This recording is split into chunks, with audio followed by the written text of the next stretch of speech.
दोस्तों नमस्कार। आज के इस वीडियो में हम समझने की कोशिश करेंगे 5G टेक्नोलॉजी के बारे में। 5G टेक्नोलॉजी को समझने के साथ साथ इसके वर्तमान और इसके इतिहास को भी समझने की कोशिश करेंगे और मैं आपसे आग्रह करूंगा कि आप इस वीडियो के आखिर तक बने रहें ताकि आप 5G के तकनीक को करीब से समझ सकें। आज के समय में जैसे अगर हम बात करें तो शायद ऐसा कोई व्यक्ति ना हो जो इंटरनेट का इस्तेमाल ना करता हो। हमारे देश में सबसे पहले की बात अगर करें या फिर भारत देश में बात करें तो इसके मुकाबले में गाँव में भी रहने वाले लोग भी इंटरनेट का इस्तेमाल बहुत तेज़ी के साथ करने लगे हैं। हमारे देश की सरकार ने भारत को डिजिटल इंडिया नाम दिया है और सरकारी दफ्तरों में भी सभी प्रकार के जो काम हैं वो डिजिटल के रूप में यानी कि इंटरनेट की सहायता से किए जा रहे हैं। वर्तमान समय में हम 4G तकनीक का इस्तेमाल कर रहे हैं और आगे हम धीरे धीरे 5G की तरफ बढ़ रहे हैं। यहाँ यह भी जानना काफ़ी इंटरेस्टिंग है कि साउथ कोरिया, चाइना और USA फिलहाल दुनिया के टॉप 5G प्रदाता देशों में से एक हैं। अगर हम पिछले कुछ सालों को देखें तो यह जान सकेंगे कि हर 10 साल में मोबाइल टेक्नोलॉजी के फील्ड में एक जनरेशन की बढ़ोतरी होती आ रही है। जैसे हम शुरुआत करें फर्स्ट जनरेशन की शुरुआत हुई थी 1980 में, सेकेंड जनरेशन यानी कि 2G की शुरुआत हुई थी 1990 में, थर्ड जनरेशन यानी कि 3G की शुरुआत हुई थी 2000 में, फोर्थ जनरेशन यानी कि 4G की शुरुआत हुई थी 2010 में और अब फिफ्थ जनरेशन 5G की बारी है। पांचवी पीढ़ी की मोबाइल यानी कि 5G सेवा शुरू करने को लेकर चल रही इस दौड़ में दक्षिण कोरिया ने सबसे पहले बाजी मारी। अमेरिका, चीन और यूरोपीय देशों से सबसे पहले दक्षिण कोरिया ने 5G तकनीक लॉन्च की। दक्षिण कोरिया के दूरसंचार कंपनियों ने अप्रैल 2019 में इसकी शुरुआत की। दक्षिण कोरिया की 3 जो सबसे बड़ी कंपनियों में नाम आता है जिनका नाम है SK टेलीकॉम, KT और LG U+ ने 3 अप्रैल 2019 को वहाँ के रात के स्थानीय समय के हिसाब से 11 बजे 5G की सेवा शुरू की थी। पहले 5G की सेवा शुरू करने के लिए 5 अप्रैल की तारीख रखी गई थी, लेकिन जैसा कि मैंने आपसे कहा कि दक्षिण कोरिया ने इस काम को 3 अप्रैल 2019 को ही कर लिया था। सबसे पहले 5G सेवाएं प्रदान करने का खिताब हासिल करने के लिए दक्षिण कोरिया के साथ अमेरिका, चीन और जापान दौड़ में शामिल थे। समाचार एजेंसी यूनहैप की माने तो दक्षिण कोरिया की कंपनियों द्वारा देर रात 5G सेवा शुरू करने के चलते अमेरिका की दूरसंचार कंपनी वेरिजॉन को अपनी 5G सेवाएं जल्द शुरू करने के लिए मजबूर होना पड़ा। तो हम ये जानते हैं कि 5G टेक्नोलॉजी का आधार वो 5 तकनीक कौन कौन से हैं जो 5G को अलग बनाता है। पहला है मिलीमीटर वेव 5G बहुत सारा डेटा एक्वायर करता है जो 1 GB प्रति सेकंड की स्पीड से डेटा ट्रांसफ़र को संभव बनाता है। ऐसी तकनीक फ़िलहाल अमेरिका के वेरिजॉन और AT&T जैसे टेलीकॉम ऑपरेटर इस्तेमाल कर रहे हैं। दूसरा है छोटे सेल्स यानी कि स्पीड सेल्स के नाम से भी जाना जाता है। 5G टेक्नोलॉजी का दूसरा आधार स्पीड सेल्स है। मिलीमीटर वेव में रेंज के साथ दिक्कत है जिसकी भरपाई स्पीड सेल्स करता है। चूंकि वेव रुकावटों में काम नहीं कर सकता है, इसलिए मेन सेल टावर से सिग्नल रिले करने के लिए पूरे क्षेत्र में बड़ी संख्या में मिनी सेल टावर्स लगाए जाते हैं। इन छोटे सेल को परंपरागत टावर की तुलना में कम दूरी पर रखा जाता है ताकि यूजर्स को बिना किसी रुकावट के 5G सिग्नल मिल सके।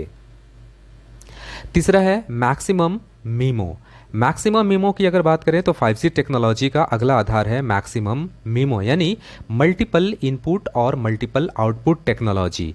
इस तकनीक का इस्तेमाल कर ट्रैफिक को मैनेज करने के लिए बड़े सेल टावर्स का इस्तेमाल किया जाता है।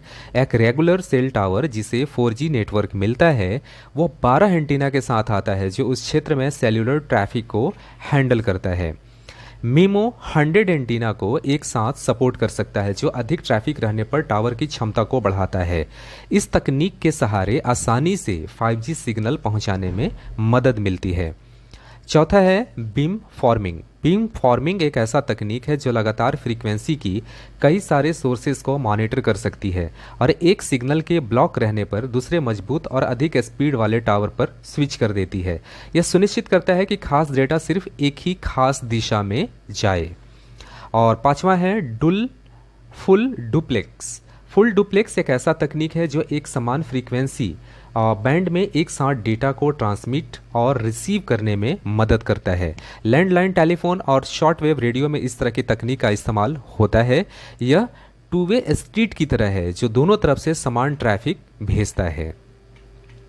5G नेटवर्क टेक्नोलॉजी के अगर हम बेनिफिट की बात करें, इसके फ़ायदे की बात करें, तो इस तकनीक की मुख्य विशेषता यह है कि इसकी सहायता से ऑटोमोबाइल के जगत में औद्योगिक उपकरण एवं संसाधन यूटिलिटी, मशीन संचार और आंतरिक सुरक्षा भी पहले के मुकाबले और विकसित एवं बेहतर होने के साथ साथ इनके बीच में संबद्धता भी वृद्धि होगी। 5G तकनीक सुपर हाई स्पीड इंटरनेट की कनेक्टिविटी प्रदान करने के साथ साथ यह कई महत्वपूर्ण स्थानों में उपयोग में लाया जाएगा। इस टेक्नोलॉजी के आ जाने से कनेक्टिविटी में और भी ज़्यादा विकास एवं शुद्धता प्राप्त होगी। 5G तकनीक की वजह से driverless car, health care, virtual reality, cloud gaming के क्षेत्र में नए नए विकासशील रास्ते खुलते चले जाएंगे। क्वालिकम के अनुसार अभी भी 5G के तकनीक ने करीब 13.1 ट्रिलियन डॉलर ग्लोबल इकोनॉमी को आउटपुट प्रदान कर दिया है, जिसकी वजह से दुनिया भर में करीब 22.8 मिलियन के नए जॉब अवसर को भी विकसित कर रहा है। इस नए तकनीक की स्पीड करीब 1 सेकेंड में 20 GB के आधार पर इसके उपभोक्ताओं को मिलने वाली है, यानी कि जो इसके यूजर्स होंगे, जो इसके कंज्यूमर्स होंगे, कहा यह जा रहा है कि 5G की जो तकनीक होगी उसमें 20 GB के आधार पर, यानी कि हर सेकंड में 20 GB का डेटा वो प्राप्त कर सकते हैं। इस तकनीक के आ जाने से टेक्नोलॉजी से जुड़े सभी कार्यों में तेज़ी से विकास होगा और सभी कार्य आसानी से काफ़ी फास्ट स्पीड में किए जा सकेंगे। अभी हम वर्तमान समय में 4G तकनीक का इस्तेमाल कर रहे हैं। इस तकनीक का इस्तेमाल करके हम 1 सेकेंड में लगभग 1 GB की फाइल को डाउनलोड करने की क्षमता रखते हैं, यानी कि ये नेटवर्क की कैपेसिटी है जो रखता है। वहीं 5G के तकनीक में हम 1 सेकेंड के अंदर लगभग 10 GB या इससे ऊपर की डाउनलोडिंग क्षमता वाली गति प्राप्त कर सकेंगे, ऐसी संभावना व्यक्त की जा रही है 5G के साथ। अब कहा यह भी जा रहा है कि क्या 5G के साथ खतरे भी हैं। जैसे इसके जो टावर हैं वो ज़्यादातर आपने देखा होगा रेसिडेंशियल जो प्लेसेस हैं या जो गवर्नमेंट्स जो ऑफिसेज हैं या प्राइवेट जो ऑफिसेज हैं, इसके आसपास लगाए जाते हैं, जैसा कि अभी भी होता है। ऐसा भी कहा जा रहा है कि इतनी स्पीड से काम करने वाले नेटवर्क की रेडिएशन पास रहने वाले लोगों समेत जैसे एनवायरनमेंट को भी काफ़ी खतरा ला सकती है। कई डरे हुए हैं कि इससे इंसानों के DNA पर भी असर होगा और कैंसर समेत कई गंभीर बीमारियां उनको हो सकती हैं। मस्तिष्क से जुड़ी घातक बीमारियों की भी खूब बात चल रही है आज के टाइम में। तो फिर आगे और बढ़ते हैं और कहा यह भी जा रहा है कि जैसे ये शरीर और ब्रेन का तापमान भी बढ़ा सकता है। 5G के तकनीक के खतरों पर साल 2017 में पहली बार वर्ल्ड हेल्थ ऑर्गेनाइजेशन यानी कि WHO ने कहा था कि इससे टिश्यू हीटिंग यानी कि ऊतकों के गर्म होने का भी खतरा हो सकता है। हेल्थलाइन वेबसाइट में छपी रिपोर्ट के हिसाब से बात करें तो ऊतक तब गर्म होते हैं जब हमारी त्वचा किसी तरह के इलेक्ट्रोमैग्नेटिक ऊर्जा को सोख लेती है। इससे शरीर और यहाँ तक कि मस्तिष्क का भी तापमान बढ़ जाता है। इसी के बारे में साइंटिस्ट क्या कहते हैं। साइंटिस्टों की अगर बात माने तो फेडरल कम्युनिकेशंस कमीशन यानी कि FCC ने भी टिश्यू हीटिंग जैसी बात से इनकार नहीं किया। हालांकि उसने यह भी कहा है कि यह इलेक्ट्रोमैग्नेटिक ऊर्जा इतनी कम होगी कि त्वचा की भेद नहीं सकेगी, यानी कि त्वचा को भेदना इसके लिए संभव नहीं है। ऐसी समस्या की कोई बात नहीं है। इसके अलावा 5G के बारे में यह भी कहा जा रहा है कि इससे पर्यावरण समेत पशुओं को भी खतरा हो सकता है। तो ये हैं वैज्ञानिक तथ्य जिस पर कि लगातार अभी भी हम कह सकते हैं कि ये एक तरह से कंट्रोवर्सी या विवाद या फिर डिस्कशन का एक मामला है जिस पर लगातार वैज्ञानिक बहस कर रहे हैं। 5G को लेकर के जैसे अभी हाल ही में स्टार्ट किया गया है अमेरिका में, तो अमेरिका से एक रिपोर्ट ये भी आई, INS की एक खबर है जिसने कहा है कि 5G नेटवर्क आपके मोबाइल की बैटरी के लिए ज़्यादा अच्छा नहीं है। 5G नेटवर्क की वजह से आपके मोबाइल की बैटरी जल्द ख़त्म हो जाती है। और जैसे अमेरिका की सेलुलर कंपनी है वेरिजोन ने अभी हाल ही में ग्राहकों से कहा है कि अपने मोबाइल में 5G नेटवर्क को ऑफ रखें। कंपनी ने ट्वीट करके ग्राहकों को बताया है कि मोबाइल की बैटरी बचाने के लिए एक तरीका आपके फ़ोन को LTE या 4G नेटवर्क में ही रखना चाहिए। जानकारों का कहना है कि अमेरिका में 5G नेटवर्क शुरू हो चुका है, लेकिन इसी बीच कई यूजर्स ने मोबाइल की बैटरी जल्द खत्म होने की शिकायत की है। लोगों का कहना है कि जब से 5G नेटवर्क का इस्तेमाल कर रहे हैं मोबाइल को बार बार चार्ज करना पड़ रहा है। 5G में भारत की कंडीशन के हिसाब से अगर हम बात करें तो डॉट की ओर से इंडिया में टेलीकॉम कंपनियों को 5G ट्रायल्स की मंजूरी दे दी गई है। यहाँ यह भी हम बताते चलें कि 6 महीने के लिए ट्रायल का ये पीरियड दिया गया है और इन 2 महीनों में जो शुरू की यानी कि 2 महीने होंगे उसमें उपकरणों को खरीद और सेटिंग के लिए दिया गया है। आपको ये भी बताते चलें कि यह जो मंजूरी मिली है उसमें यह भी कहा गया है कि यह ट्रायल्स रूरल और सेमी अर्बन सेटिंग पर ही किया जा सकता है। यहाँ यह भी जानना ज़रूरी है कि 5G ट्रायल की इसी नाम से ना करके 5GI तकनीक के तौर पर टेस्ट किया जाने वाला है। इसके अलावा ITU यानी कि इंटरनेशनल टेली कम्युनिकेशंस यूनियन ने भी 5GI तकनीक को मान्यता दी है। यह खास तौर पर इंडिया के लिए ही है क्योंकि इंडिया में 5G टावर्स की रीच और रेडियो नेटवर्क्स की रीच काफ़ी बड़ी है। ये भी बताते चलें कि 5GI तकनीक का निर्माण IIT Madras centre for excellence and wireless technology यानी CEWIT और IIT हैदराबाद की ओर से किया गया है। संचार मंत्रालय के बयान में कहा गया है कि 5G परीक्षणों के संचालन के उद्देश्यों में 5G स्पेक्ट्रम प्रसार विशेषताओं का परीक्षण करना शामिल है। विशेष रूप से भारतीय संदर्भ में यहाँ चुना गया उपकरण विक्रेताओं का मॉड्यूल ट्यूनिंग और मूल्यांकन, स्वदेशी प्रौद्योगिकी का परीक्षण और अनुप्रयोगों का परीक्षण और 5G फोन उपकरणों का परीक्षण करना आदि भी शामिल है। आगे अगर हम बात करें कि भारत में यह लॉन्च कब होगा, इस सवाल का जवाब अभी भी साफ तौर पर नहीं दिया जा सकता है। जहां जियो इस साल के आखिर में 5G लॉन्च की तैयारी कर रहा है, वहीं एयरटेल का कहना है कि डोमेस्टिक टेलीकॉम मार्केट को 5G सेवाओं के लिए तैयार होने में 2 से 3 साल लग जाएंगे। इसके अलावा सरकार ने भारत में अभी भी 5G स्पेक्ट्रम की सेल शुरू नहीं की है। भारत में 5G अगर फ्रीक्वेंसी बैंड की बात करें तो 5G में फ्रीक्वेंसी बैंड अभी भी उपलब्ध नहीं है।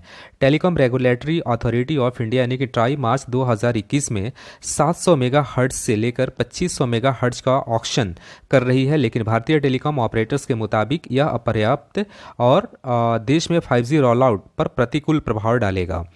टेलीकॉम 3300 से लेकर 3600 मेगाहर्ट्ज की स्पेक्ट्रम बिक्री की सलाह देता है, जिसकी परिकल्पना 5G नेटवर्क के लिए की गई है। तो आगे हम जानते हैं कि क्या है रिलायंस और जियो के 5G प्लान्स। जियो 5G को भारत में 2021 की दूसरी छमाही में लॉन्च कर सकता है। जियो भारत में 5G नेटवर्क क्रांति का नेतृत्व करेगा। कंपनी के चेयरमैन मुकेश अंबानी की घोषणा है कि 2021 की दूसरी छमाही में 5G लॉन्च करके देश में नेटवर्क बढ़ा लेगा। जियो का दावा है कि एयरटेलको में परिवर्तित नेटवर्क के कारण 4G और 5G नेटवर्क को आसानी से अपग्रेड कर देगा। जियो के 5G को स्वदेशी रूप में विकसित नेटवर्क हार्डवेयर और प्रौद्योगिकी घटकों द्वारा संचालित किया जाएगा। ऐसा माना जाता है कि टेलको अपनी 5G महत्वाकांक्षाओं को पूरा करने के लिए आगामी ऑक्शन में 700 मेगाहर्ट्ज खरीद सकता है, जब तक कि सरकार ने 3300 से लेकर 3600 मेगाहर्ट्ज की नीलामी की घोषणा नहीं की, जो वर्तमान में 5G तैनाती के लिए विश्व स्तर पर लोकप्रिय है।